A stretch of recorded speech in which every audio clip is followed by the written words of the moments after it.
Hello friends, welcome to GS education में आपका बहुत बहुत स्वागत है।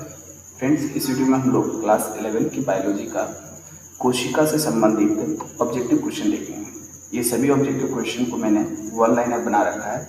ये सभी क्वेश्चन आपके लिए बहुत इंपॉर्टेंट है, 11th में भी और भविष्य में भी इससे बहुत सारे क्वेश्चन कॉम्पिटिशन एग्जाम में पूछे जाते हैं।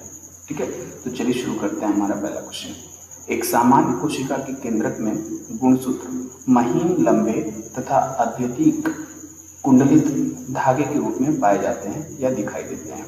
ठीक है, आप इस लाइन को ऐसे ही याद रखना है कि एक सामान्य कोशिका के केंद्रक में गुणसूत्र महीन, लंबे, ये आकृति आपको ध्यान रखना, महीन, लंबे तथा अत्यधिक कुंडलित धागे के रूप में दिखाई देते हैं। ओके, नेक्स्ट है, सामान्यतः गुणसूत्र की आकृति कैसी होती है? तो सामान्यतः गुणसूत्र की आकृति जो होती है वो बेलनाकार होती है। ओके, नेक्स्ट है, गुणसूत्र के कितने भाग होते हैं? तो गुणसूत्र के 3 भाग होते हैं, और 3 भाग कौन कौन से हैं? तो पेलिकल, मैट्रिक्स और क्रोमेटिड्स। ओके, याद रखना है, गुणसूत्र के 3 भाग होते हैं, पेलिकल, मैट्रिक्स और क्रोमेटिड्स। पॉइंट नंबर 4, गुणसूत्र का सबसे बाहरी आवरण क्या कहलाता है? तो गुणसूत्र के सबसे बाहरी आवरण को हम लोग पेलिकल कहते हैं। ठीक है, जैसे कि हम लोग जान रहे 3 भाग होता है, तो सबसे बाहरी भाग क्या कहलाएगा? पेलिकल। नेक्स्ट है, पेलिकल के द्वारा घिरा, यहाँ घिरा होगा, ठीक है, पेलिकल के द्वारा घिरा हुआ भाग को क्या कहते हैं? तो पेलिकल के द्वारा घिरा हुआ भाग को मैट्रिक्स कहते हैं। ये दूसरा पार्ट हो गया आपका। मैट्रिक्स में गुणसूत्र की पूरी लंबाई 2 समानांतर कुंडली 2 धागों के समान रचना होती है, जिसे क्या कहते हैं? ध्यान से इसको समझिएगा।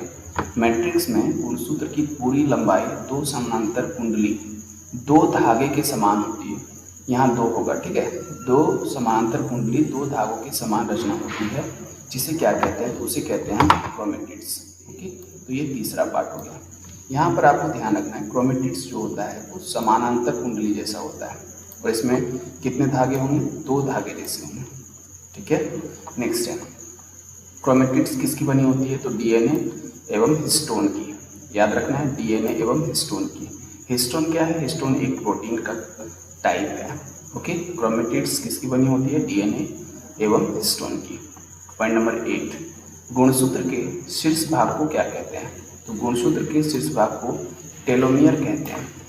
नेक्स्ट है, मनुष्य के शरीर की कोशिका में कितने गुणसूत्र पाए जाते हैं? फ्रेंड्स, ये तो बहुत ही इंपॉर्टेंट क्वेश्चन है, ये कॉम्पिटिशन एग्जाम में बहुत बार पूछा जाता है कि मनुष्य के शरीर में गुणसूत्रों की संख्या कितनी होती है? तो 46 गुणसूत्र। अगर जोड़े में बोलेगा तो 23 जोड़ा। ठीक है, जैसे कि हम लोग जानते हैं 1 जोड़ा बराबर 2 होता है, तो 46 गुणसूत्र बराबर कितना जोड़ा होगा? 23 जोड़ा होगा। पॉइंट नंबर 10, ड्रोसोफिला की कोशिकाओं में कितने गुणसूत्र पाए जाते हैं? तो 8। ठीक है, ड्रोसोफिला की कोशिकाओं में कितने गुणसूत्र पाए जाते हैं? 8। नेक्स्ट है, मक्का के पौधों की कोशिकाओं में गुणसूत्रों की संख्या कितनी होती है? देखिए, अब यहाँ से आप कंटिन्यू इसको याद करने की कोशिश करेंगे कि मनुष्य में 46, ड्रोसोफिला में 8, मक्का में 20, टमाटर में 24, आलू में 48। ओके, नेक्स्ट, सभी गुणसूत्र सदैव होते हैं, तो जितना भी गुणसूत्र होता है वो हमेशा जोड़ा में, पेयर में पाया जाता है। ठीक है, जैसे कि आप पढ़े थे कि मैट्रिक्स में गुणसूत्र की पूरी लंबाई जो है वो 2 समानांतर 2 कुंडली, यहाँ 2 करिए, ठीक है, 2 धागों के रूप में होती है, मतलब हमेशा ये जोड़े के रूप में उपस्थित वहाँ रहेगी। ओके, नेक्स्ट है पॉइंट नंबर 15, जोड़े के दोनों गुणसूत्र सदा एक दूसरे के समान होते हैं, इस कारण यह दोनों क्या कहलाते हैं? तो जब दोनों जो धागा है वो एक समान होता है तो उसे हम कहते हैं समजात गुणसूत्र। उसे क्या कहेंगे? समजात गुणसूत्र। ओके, पॉइंट नंबर 16, ऐसी कोशिका के गुणसूत्र समूह जिसमें दोनों समजात गुणसूत्र होते हैं उसे क्या कहते हैं? तो जिसमें दोनों समजात गुणसूत्र होंगे उसे कहते हैं द्विगुणित। पॉइंट नंबर 17, पौधों में विकसित त्रिस्तरीय कोशिका वृत्ति पाई जाती है जो मुख्य रूप से सेल्यूलोज की बनी होती है। आपको याद रखना है कि पौधों में पाए जाने वाला त्रिस्तरीय कोशिका वृत्ति जो है वो किसकी बनी होती है? तो सेल्यूलोज की बनी होती है। ओके, नेक्स्ट, कुछ पौधों को छोड़कर सभी में पर्णहरित पाया जाता है। पर्णहरित का मतलब होता है क्लोरोफिल। ओके, पर्णहरित आप शायद नाम ना सुने हों, लेकिन क्लोरोफिल का नाम सुने होंगे, तो याद रखना है आपको कि कुछ पौधों को छोड़कर बाकी में सभी में पर्णहरित यानी क्लोरोफिल पाया जाता है। अब किस में क्लोरोफिल नहीं पाया जाता है? तो कवक में, और कुछ जीवाणुओं में क्लोरोफिल नहीं पाए जाते हैं। याद रखना, कवक में क्लोरोफिल नहीं पाया जाता है। पॉइंट नंबर 19, पादप कोशिका में सेंट्रोसोम नहीं पाया जाता है। ये याद रखना आपको, पादप कोशिका में सेंट्रोसोम नहीं पाया जाता है। 20, पादप कोशिका में लाइसोसोम नहीं पाया जाता है। तो कुल मिलाकर दोनों पॉइंट एक साथ याद करिएगा, पादप कोशिका में सेंट्रोसोम और लाइसोसोम नहीं पाया जाता है। पादप कोशिका में क्या पाया जाता है? राजधानी। नेक्स्ट है, अधिकांश पादप कोशिकाओं में तारक केंद्र नहीं होते हैं। तो पादप कोशिका में तारक केंद्र नहीं होते हैं। पॉइंट नंबर 23, जंतु कोशिका में कोशिका भित्ति नहीं पाई जाती है। ये याद रखना है, जंतु कोशिका में कोशिका भित्ति नहीं पाई जाती है, बल्कि कोशिका जीव द्रव्य झिल्ली से ढकी रहती है।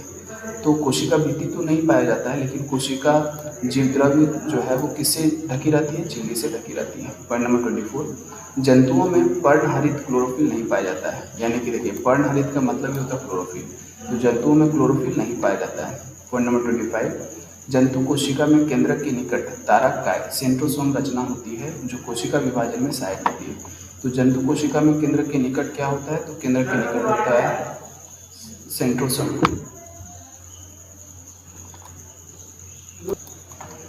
ओके, नेक्स्ट है, जंतु कोशिका में लाइसोसोम पाया जाता है। ठीक है, जंतु कोशिका में राजधानी नहीं होता है और अधिकांश जंतु कोशिका में तारक केंद्र होते हैं। ठीक है, तो देखिए सभी को अच्छे से, और जहाँ जहाँ मैंने मार्क किया है उस पर आपको स्पेशली फोकस करना है।